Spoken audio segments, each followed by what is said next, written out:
ഇത് Bush orange steel ചരുവത്തിലാണ് നിൽക്കുന്നത്.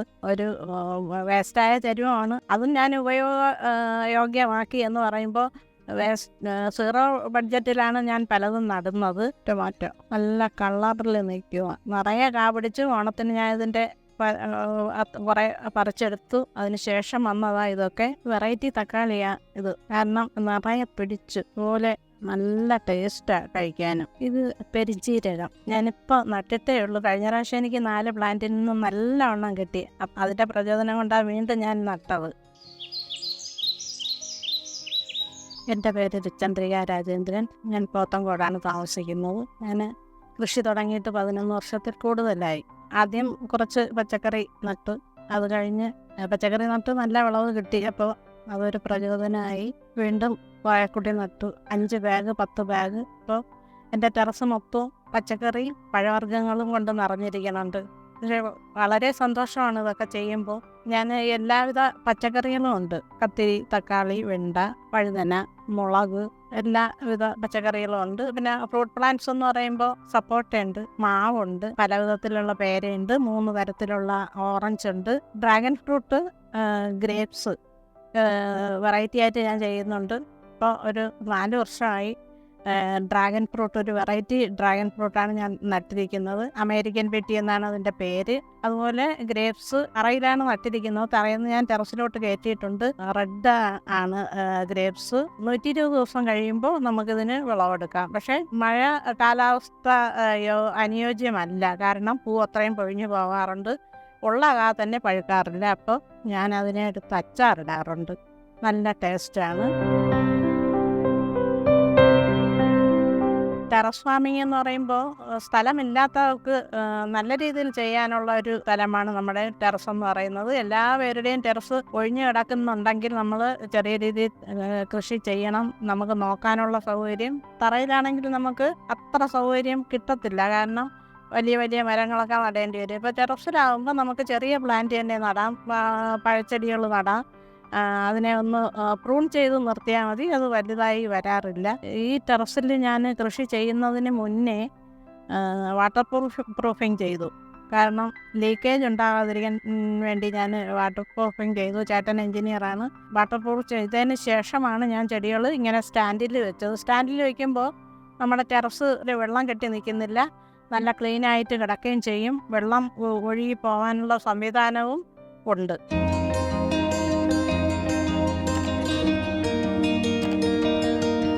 ഞാൻ രാവിലെ എഴുന്നേറ്റ് എൻ്റെ ടെറസിൽ കയറി ചെടികളെയൊക്കെ ഒന്ന് നോക്കി ഞാൻ കൈകൊണ്ട് കോരി തന്നെയാണ് വെള്ളം ഒഴിക്കുന്നത്. ഡ്രിപ്പ് ഇറിഗേഷൻ ഞാൻ ഇതുവരെ ചെയ്തിട്ടില്ല, കാരണം നമ്മൾ ഒരു കപ്പ് കൊണ്ട് വെള്ളം കോരി ഒഴിക്കുമ്പോൾ ചെടികൾ നോക്കി നോക്കി നമുക്ക് നടന്ന് നനയ്ക്കാം. ഒരു പുഴുണ്ടോ അല്ലെങ്കിൽ കേട് വല്ലതും ഉണ്ടോ എന്ന് നോക്കി വെള്ളം ഒഴിക്കുന്നതാണ് എനിക്കിഷ്ടം. അപ്പോൾ എല്ലാ ചെടികളെയും നമുക്ക് വളരുന്നുണ്ടോ, അതിലൊരു കായുണ്ടോ പൂവുണ്ടോ, ഇങ്ങനെ നോക്കി നമുക്ക് ചെയ്യാം. ഇതെൻ്റെ ഗ്രേപ്സ് ആണ്.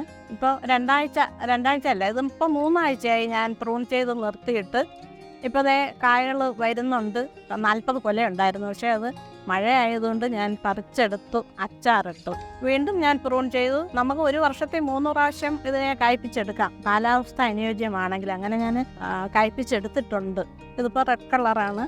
പഴുക്കുമ്പോൾ ഇത് നല്ല മധുരമാണ്. എല്ലാവരും പറയും ഇത് പുളിയാണെന്ന് പറയും, പക്ഷേ ഫ്രൂട്ട് പഴുക്കാറായി 10 ദിവസത്തിന് മുന്നേ ഇതിൽ വെള്ളം ഒഴിക്കാതിരുന്നാൽ നല്ല മധുരമുള്ള ഫ്രൂട്ട്സ് തന്നെ നമുക്ക് കിട്ടും. നിറയെ നിൽപ്പുണ്ട്. പൂവിൻ്റെ ആ അവസ്ഥ മാറി, ഇപ്പം ഇങ്ങനെ കൊലയായിട്ട് തന്നെ നിൽക്കുന്നുണ്ട്. അപ്പം ഇനി ഇത് കൊഴിഞ്ഞു പോകത്തില്ല. ഞാൻ ഇതിന് ചെയ്യുന്ന വളമെന്ന് പറയുമ്പോൾ ഫിഷമിനോ എഗാമിനോ ഒരു 5 ദിവസത്തിലൊരിക്കൽ മാറി ഫിഷമിനോ ആണ് കൂടുതൽ ചെയ്യുന്നത്. പൂടുന്നതിന് തൊട്ട് മുന്നേ എഗാമിനോ സ്പ്രേ ചെയ്യാറുണ്ട്. ഫിഷമിനോ എന്ന് പറയുമ്പോൾ വളർച്ച ത്വരകമാണ്. അതുപോലെ തന്നെ പൂവും കായും ഉണ്ടാവാൻ, ഒരു പ്ലാന്റിന് പൂവും കായും, ഏതൊരു പ്ലാന്റിനായാലും പൂവും കായും ഉണ്ടാവാൻ ഫിഷമിനോ ഏറ്റവും നല്ലതാണ്. ഇത് ബുഷ് ഓറഞ്ച് ഒരു സ്റ്റീൽ ചരുവത്തിലാണ് നിൽക്കുന്നത്. അപ്പോൾ ഒരു വേസ്റ്റായ ചരുവമാണ് അത്. അതും ഞാൻ യോഗ്യമാക്കി എന്ന് പറയുമ്പോൾ സീറോ ബഡ്ജറ്റിലാണ് ഞാൻ പലതും നടുന്നത്. ഇത് ജ്യൂസ് അടിക്കാൻ നല്ലൊരു ബുഷ് ഓറഞ്ചാണ്. നിറയെ കായ്ക്കുന്നുണ്ട്, കായ്ക്കുകയും ചെയ്യും. അതുപോലെ പൂവും ഉണ്ടാകുന്നുണ്ട്, നിറയെ നിൽപ്പുണ്ട്. ഇത് വെരിഗേറ്റഡ് പേര.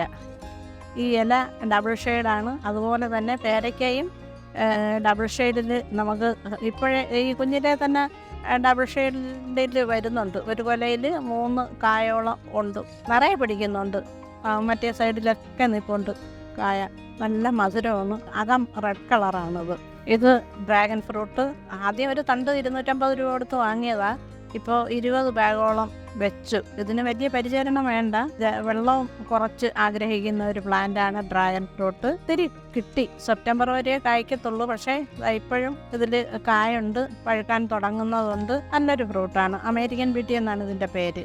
ഇത് മരമുന്തിരി, ജബോട്ടിക്കാബ എന്ന് പറയും. ഇത് തണ്ടിലാണ് കായ്കൾ ഉണ്ടാകുന്നത്. പഴുക്കുമ്പോൾ ബ്ലാക്ക് കളറാവും. നല്ല ടേസ്റ്റിയാണ്. ഇതിനകത്ത് 2 കുരുണ്ട്. കുരുവിട്ട് കിളിപ്പിച്ചാണ് ഇതിൻ്റെ തൈ ഉണ്ടാക്കുന്നത്. അങ്ങനെ ഞാൻ 2-3 തൈ ഉണ്ടാക്കിയിട്ടുണ്ട്. ഇത് സ്റ്റാർ ഫ്രൂട്ട്, നല്ല മധുരമുള്ള സ്റ്റാർ ഫ്രൂട്ടാണ്. ഇത് പഴുക്കുമ്പോൾ മഞ്ഞ കളർ വരും. നിറയെ പൂ വരുന്നുണ്ട്. ചെറിയൊരു പ്ലാന്റാണ്, നിറയെ പൂ വരുന്നുണ്ട്. മഴ അല്ലെങ്കിൽ ഇത് എല്ലാം കായായി മാറാറുണ്ട്. പല പ്രാവശ്യം എനിക്ക് നല്ല ടേസ്റ്റി ആയിട്ടുള്ള ഫ്രൂട്ട് ഇതിൽ നിന്ന് കിട്ടിയിട്ടുണ്ട്. ഇത് റെഡ് കളർ പാഷൻ ഫ്രൂട്ട്. ഇതൊരു ചെറിയ ഗ്രോബയിലാണ് വെച്ചിരിക്കുന്നത്. കായ്കൾ നിറയെ വരുന്നുണ്ട്. നല്ല ഭംഗി ഇങ്ങനെ കിടക്കുന്നതാണ്. കുഞ്ഞു പ്ലാന്റാണ്. ഓൾ സീസൺ മാവാണ്. പക്ഷേ മാങ്ങയുടെ സമയമല്ല, സീസണല്ല ഇത്. കഴിഞ്ഞ പ്രാവശ്യം എനിക്ക് 3-4 കായ കിട്ടി. ഒരു മാങ്ങ വരുന്നുണ്ട്, നിറയെ പൂക്കണുണ്ട്. ഓൾ സീസണാണ്. Thailand variety. ഇത് ഒരു തരം ഓറഞ്ച്. ഇതും നിറയെ കായ്ക്കുന്നുണ്ട്. നിൽപ്പുണ്ട്. പൂവും കായും ഇങ്ങനെ വന്നുകൊണ്ടിരിക്കും, എപ്പോഴും ഇങ്ങനെ ഉണ്ടായിക്കൊണ്ടിരിക്കും. ഇത് ജ്യൂസ് അടിക്കാൻ നല്ലതാണ്. പഴുക്കാൻ വളരെ താമസമാണ്. 6-8 മാസം വരെ ഇങ്ങനെ അങ്ങ് നിൽക്കും. ഇത് ഇഞ്ചി. വീട്ടാവശ്യത്തിന് 2 ബാഗ് വെച്ചു. ഈ വശം മൊത്തം ഞാൻ മഞ്ഞൾ വെച്ചിട്ടുണ്ട്. ഇത് ഉള്ളി, ചെറിയ ഉള്ളിയാണ്. കഴിഞ്ഞ പ്രാവശ്യം ഞാൻ 5-6 ബാഗ് വെച്ചു, നിറയെ കിട്ടി. പൊടിച്ച് കിടന്ന ഉള്ളി നമ്മളെടുത്ത് നട്ടാൽ മതി, പ്രത്യേക വിത്ത് വാങ്ങേണ്ട കാര്യമില്ല. ഇതുപോലെ പൊടിച്ച് കിട്ടിക്കോളും. അടിവെള്ളവും ചെയ്ത് കൊടുത്താൽ നല്ല രീതിയിലുണ്ടാവും. ടൊമാറ്റോ നല്ല കളറിൽ നിൽക്കുക, നിറയെ കാ പിടിച്ച്. ഓണത്തിന് ഞാൻ ഇതിൻ്റെ കുറേ പറിച്ചെടുത്തു. അതിന് ശേഷം വന്നതാ ഇതൊക്കെ. വെറൈറ്റി തക്കാളിയാണ് ഇത്, കാരണം നിറയെ പിടിച്ച്. അതുപോലെ നല്ല ടേസ്റ്റാണ് കഴിക്കാനും. വീണ്ടും വീണ്ടും പൂക്കളുണ്ടാകുന്നുണ്ട്. ഇതിനെ ഇങ്ങനെ സപ്പോർട്ട് ചെയ്ത് കൊടുക്കണോണ്ട് മുകളിലോട്ട് കയറി പോകുന്നുണ്ട്. ഇതിൽ നിന്ന് തന്നെ ഞാൻ ഇടയ്ക്കുള്ള ശിഖരം മുറിച്ചെടുത്ത് തയ്യാക്കി നിർത്തിയിട്ടുണ്ട്. അത് നല്ലൊരു കാര്യമാണ്. ഒരു വിത്തിൽ നിന്നും അല്ലാതെ നമുക്ക് ടൊമാറ്റോ പ്ലാന്റ് ഇതുപോലെ റെഡിയാക്കി എടുക്കാൻ പറ്റും. പിന്നെ ഞാൻ പുതിയൊരു ഐഡിയ ഞാൻ നോക്കിയത്, ലെയറിങ് ചെയ്ത് വെച്ചിട്ടുണ്ട്. തക്കാളി വേര് ഈ ഭാഗത്ത് മണ്ണ് വെച്ച് കെട്ടി, ഇപ്പം 30 ദിവസം കഴിയുമ്പോൾ ഇതിനെ കട്ട് ചെയ്ത് വേറൊരു പ്ലാന്റ് ആക്കാൻ പറ്റും. അതൊരു പുതിയ പരീക്ഷണമാണ്, വിജയിക്കും. എനിക്ക് 3 ടൈപ്പ് ഓറഞ്ച് ഉണ്ട്. ഇങ്ങനെ വലുതാകുമ്പോൾ ഇങ്ങനെ തന്നെ തോടോടുകൂടി കഴിക്കാൻ പറ്റുന്ന ഒരു ഓറഞ്ചാണ്. ഇത് നിറയെ കായ്ക്കുന്നുണ്ട്. അത് നിറയെ കായ്ക്കുന്നുണ്ട്. അത് നിറയെ പൂ വന്ന് അത് കുഞ്ഞു കുഞ്ഞു കായ്കളുണ്ട്, നിറയെ പിടിക്കുന്നുണ്ട്. ഇത് കയ്പില്ല. നമുക്ക് ഇങ്ങനെ തന്നെ ഇതിനെ പറിച്ച് കഴിക്കാം. ഇത് വലുതാവും. ഇത് വരാപ്പിൾ പ്ലാന്റാണ്. 2 കളറുണ്ട്, ഗ്രീനുണ്ട്, റെഡുണ്ട്. ഇത് നിപ്പുണ്ട്. നിറയെ പൂത്ത് നിറയെ കായും ഉണ്ടാകുന്നുണ്ട്. ആനക്കൊമ്പൻ വെണ്ടയാണ്. നിറയെ കായച്ചു. കാഫലം എടുത്ത് തീരാറായി. ചുവപ്പുണ്ട്, വെണ്ടയുണ്ട്. ഇതിന് അസുഖങ്ങൾ ഒരുപാട് വരാറില്ല. ഈ വെണ്ട നന്നായി കായ്ക്കുകയും ചെയ്യും. ഇതെൻ്റെ മുളക് നിറയെ പിടിക്കുന്നുണ്ട്. മുളക് നല്ല രീതിയിൽ മുളക് പിടിക്കുന്നുണ്ട്.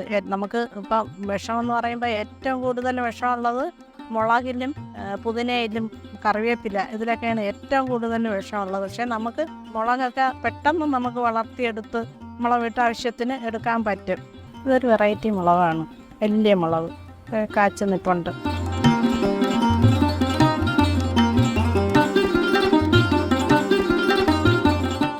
ഇത് അത്തി.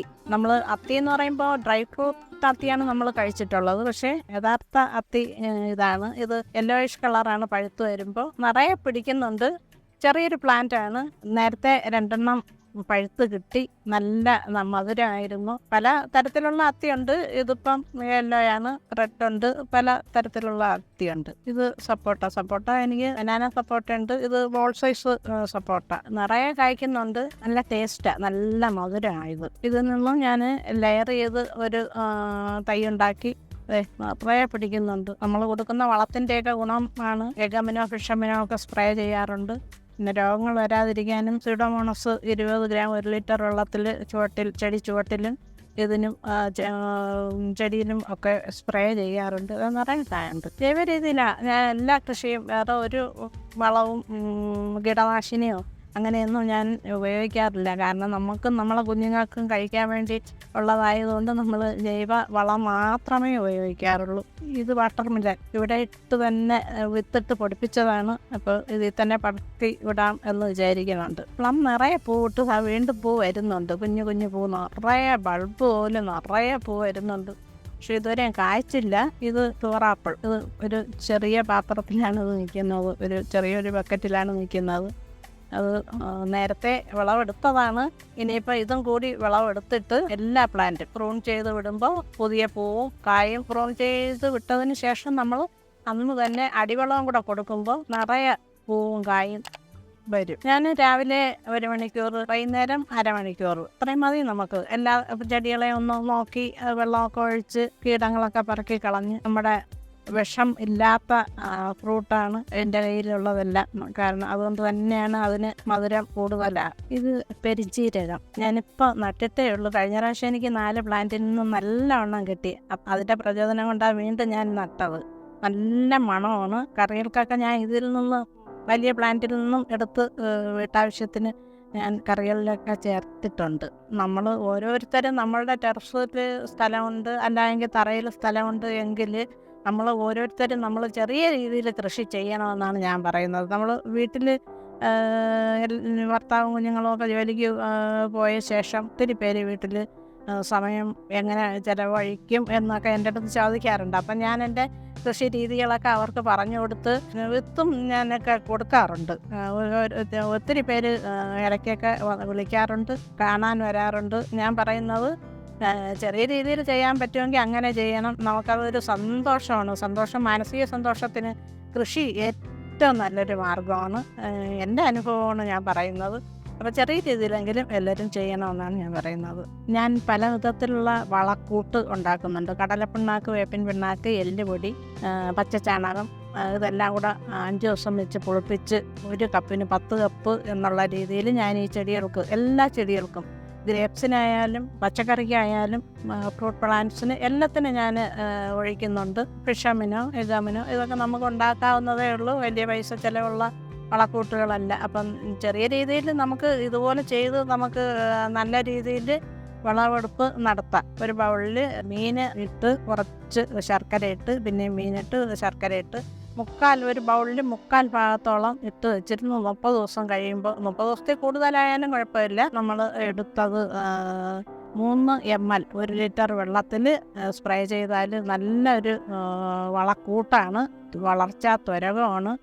പിന്നെ ഫംഗസ് ബാധ അങ്ങനെയുള്ള കീടങ്ങളൊക്കെ നിയന്ത്രിക്കാൻ ഈ ഫിഷമിനോ കൊണ്ട് പറ്റും. കടലപ്പിണ്ണാക്ക്, വേപ്പിൻ പിണ്ണാക്ക്, എല്ലുപൊടി അതും നമുക്ക് ഇത് വാങ്ങി വീട്ടിൽ ഉണ്ടാക്കാൻ പറ്റുന്ന ഒരു വളമാണ്. അപ്പം ഞാൻ പറയുന്നത് എന്തെന്ന് വെച്ചാൽ, നമ്മളെ കൊണ്ട് പറ്റുന്ന രീതി, വലിയ രീതിയിൽ ചിലർക്ക് ചെയ്യാൻ പറ്റത്തില്ല. നമുക്ക് വീട്ടാവശ്യത്തിന് ഒരു 5 വെണ്ട, 5 കത്തിരി അങ്ങനെ ചെയ്ത് നമുക്ക് വിഷമില്ലാത്ത ഭക്ഷണം നമുക്ക് തന്നെ സ്വയം ഉണ്ടാക്കി കഴിക്കാം.